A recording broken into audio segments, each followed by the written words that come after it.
going. Teo's feet moved under him, but he had no idea where he was going. Camera flashes exploded in his vision as people passed in a blur, murmuring and stepping out of the way while someone guided him through the observatory and down the main steps. There was a groan of wooden doors opening and then closing again behind him. All other sounds were muffled except for the thunderous pounding of his pulse. Teo? His mom's face materialized before him. Her hands were on his shoulders. She never squeezed him so hard. Teo, Quetzal repeated, voice tight. Deep creases puckered the smooth skin between her delicate brows. Teo didn't want to see it. Just past her shoulder stood an astronomical clock.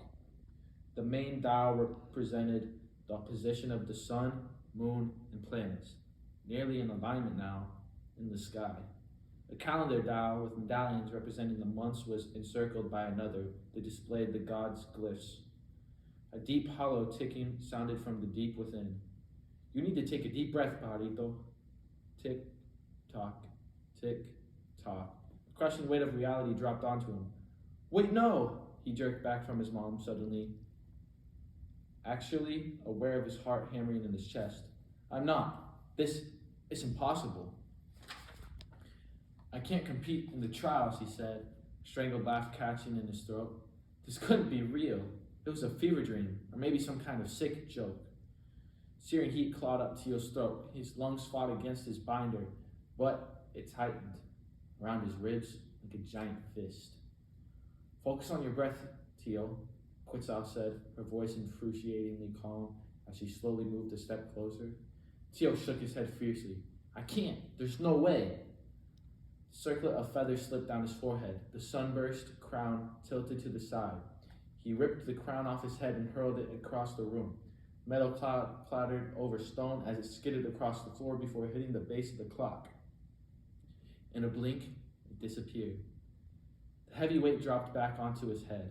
Teo yanked it off again and held it out in front of him. The gold glinted dully. The cold, pointy ray dug into his clutching fingers. Teo's head swam, the room gently swaying around him. I don't want this, he insisted, looking to his mom for help. She only stared at him, delicate hands pressed over her mouth as her black eyes glistened. Behind them, the doors groaned open. Luna walked in. Instead of being outraged or confused, she only watched Teo still and silent. How could she be so calm when the world was ending? This is some kind of mistake, Teo said to the goddess, desperate for some sort of reaction. I'm just a jade. Another wild laugh shook through him. I can't compete in the Sunbearer trials. So chose you, Luna said, voice steady.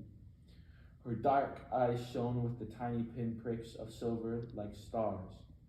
You must compete in the trials. How am I supposed to compete with the Golds? I'm not a hero. They have been training their whole lives for this, and I'm not even allowed to go to the same school, Teo shouted, clutching the sunburst crown, trembling hands. I don't want to be a sunbearer. Not when someone had to die. Luna's expression remained placid, but Quetzal flinched. Teo spun to face his mom. Mom, tell her.